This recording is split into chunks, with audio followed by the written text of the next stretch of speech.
Welcome back to the channel. All right, it's time for us to go over Carnage, right? I just have a feeling people might be pretty interested in him today and in the recent or near future in MCoC. We're going to go over everything, the awakened ability, recoil friendly, synergies. I'm going to tell you right now, he doesn't need it. We're going to show you in this very first fight. Before we jump in, because we are going to get right to it, Allison Edits, huge thank you. Go check out her channel. The link is in the description. She was so incredibly helpful. Her videos were helpful to me in making this, but also she herself was helpful. I always give credit. This lady definitely deserves it. All right, let's go ahead and jump into this. This is going to be the first fight. This is every of these fights will be a 7-star, rank 2, Sig 20. This is going up against the smaller Star Lord, 260,000. So it's questing, maybe a small Battlegrounds health pool, maybe a smaller war, like a Pathfighter, something like that. We are going to talk about how to use this guy. We're going to place him on the tier list. That whole thing, he's better than I realized, okay? So we started off with that heavy. You're going to see every fight's going to start the way because I want to get up that bleed. And you now see the power gain going in the upper left-hand corner. That's going to become the signature ability. We will talk about that, but you just need him awakened. It's a Sig 20. That's what's going to get that power gain going every time you've got bleeding, and it gets more powerful while you're closer to him, kind of playing into the whole Carnage feel. Really cool. Just saw Venom 3 today. Really love it. You can see we actually had 22 bleeds. They went down to 3. We'll talk about that. It does make a difference in this, the minute speed, right? You see, that was 28 seconds. That is a tremendously quick fight for close to 300,000 damage. Now, the bleeds can be refreshed if you crit, okay? But it's hard to keep them up. A lot of this is flow. We will continue to talk about that in the fight. Now, we're jumping directly to the Relic, because the Venom Relic is a big deal, and it's going to play into what I'm about to show you, right? This is like the innate ability. You can see the last hit. That's great. It really, I'm not saying it's not good. It is good. But you can see this first little verbiage here where it say for each unique buff on the champion. Well, Carnage does get buffs. We'll talk about that, which, you know, he goes so fast. But you can see that that's helping each unique buff. And then you look at his first rune slot here, and you're going to see that same language for each unique buff on the champion. Well, one of the best ways to get unique buffs on your champion is to bring along Odin. They do not have the synergy, but for me, this is the best travel partner for Carnage, unless I'm just looking to do something like eye popping, which I will show you, okay? This is a great travel partner. They actually complement each other pretty well, right?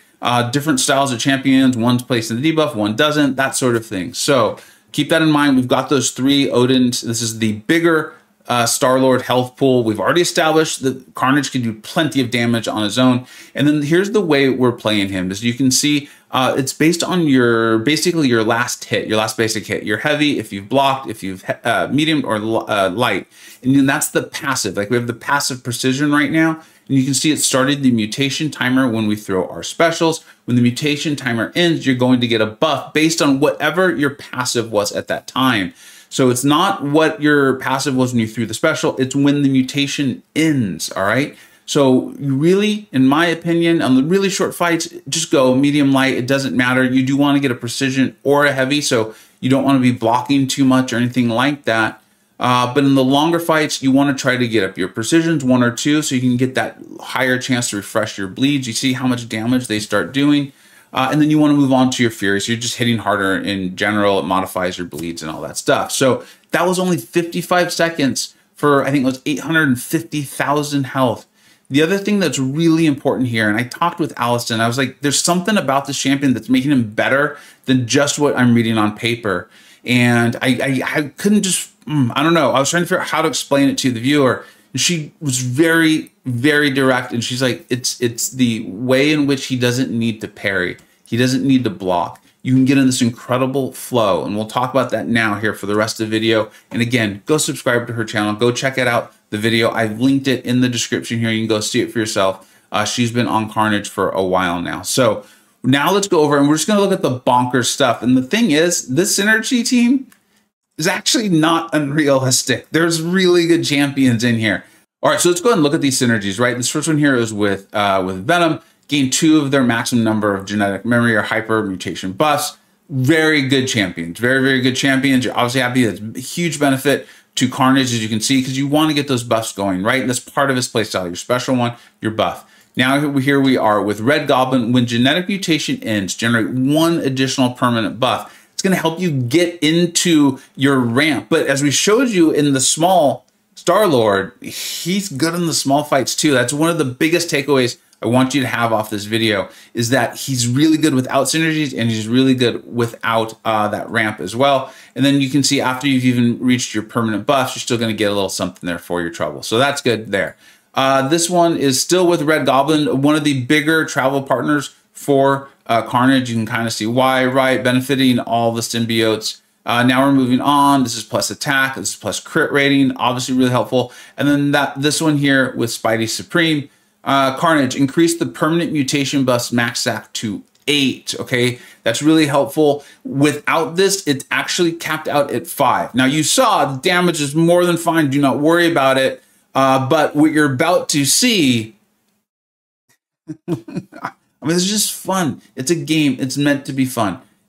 Go and do these things, have a good time. And there might even be fights where this is really, really practical. If not, just to have a great time. There's 850,000 health. Watch this with the Star-Lord. Okay, we're going to put this all together. All the synergies. We've got the buffs there from Odin. We've started off with their heavy. And then you're going to see what I'm going to try to do is constantly get Star-Lord a little bit over his first bar of power. I think because of the nature of this very aggressive play style, you're going to see, and I found this time and time again, I tested this many times. I'm not even showing you the best fight in each case. I just this is the one that worked. It was good for explaining. Some of them were a little bit faster, some were a little bit slower based on when I crit, if we were able to refresh those bleeds. But you see how much damage they're doing with only 7 or 8 on there. These red numbers are flying by, but you've got this great flow going. With the power gain from Carnage, it's only Sig 20. You don't need any more than that, but you do want him awakened for this. I think that's actually really important. It's going to be part of the analysis when we grade him here on the tier list. Remember, that was about 850,000 health, just absolutely diminished in 50 seconds. 50 seconds. There's no taunt or anything like that. I kept looking through his kit, being like, am I missing something? But no, it's just the aggressive playstyle. And this is the exact same AI that I was just struggling to do my last new champion video, right? We just did it for, who was it just came? This was a great champion. Jack-o'-lantern, sorry. Where I told you, I was I'm just struggling to do it. The AI won't play into me. And this play style, this same AI on the same CCP server was very happy to play specials. You can see we're up to 23 stacks of bleeds there on the initial fight with no Odins and no synergies. Let's go place this guy on the tier list. Here we are after my testing. Like I said, he ended up being better than I thought he was. The main reason is his damage capabilities, particularly alone, without synergies or anything like that, significantly better. I mean, that was some of the best damage testing I've ever done. And it was great. And it was easy to keep up. The flow on this guy is phenomenal. I showed you, we talked about that a lot. He doesn't have an infuriate. He doesn't have a taunt or anything like that, making the AI more aggressive. He has nothing about that. I think it's just the nature of he's constantly knocking them down with specials. You're starting to fight with a heavy. You're knocking them down. You're making the AI feel like I need to throw specials. I need to be aggressive. I need to do things to get out of trouble. And it just works. It just works. The flow is great. You're just throwing special ones over and over. And the fact if you can keep throwing them in succession, you're going to get a chance to refresh those bleeds. And that's when the damage goes from insane crazy to nutty crazy. Or I don't know. You come up with your own analogy there. He doesn't have any immunities though. He's not handling auto block. He's not handling evade. He's not handling miss. He does have the unblockable, and that was sometimes helpful in keeping up the flow. The other thing is he does have a crit replacement or a bleed replacement for armor ups. But I tested that against Warlock, Iron Man Infinity War, Future Ant-Man, all the big tech meta defenders, right? Red Skull. And I didn't find it to be very effective. It was nice that it was thrown in, but it ultimately, in my opinion, feels like it really shouldn't be there. It kind of shows that when he was buffed or something like that, right? This is not the same as Medusa with her buff and her rework or Superior Iron Man. So he couldn't get credit for that.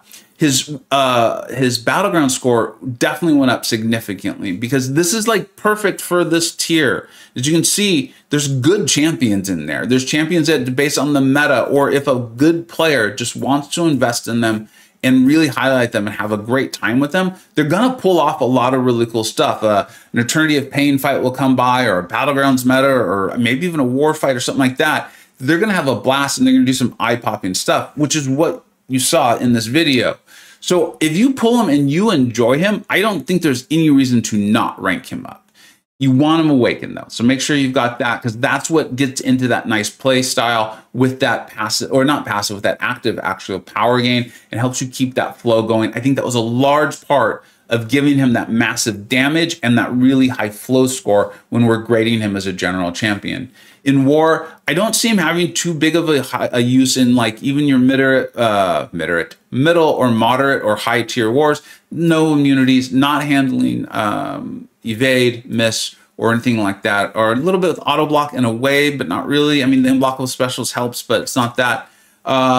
So yeah, I really like him.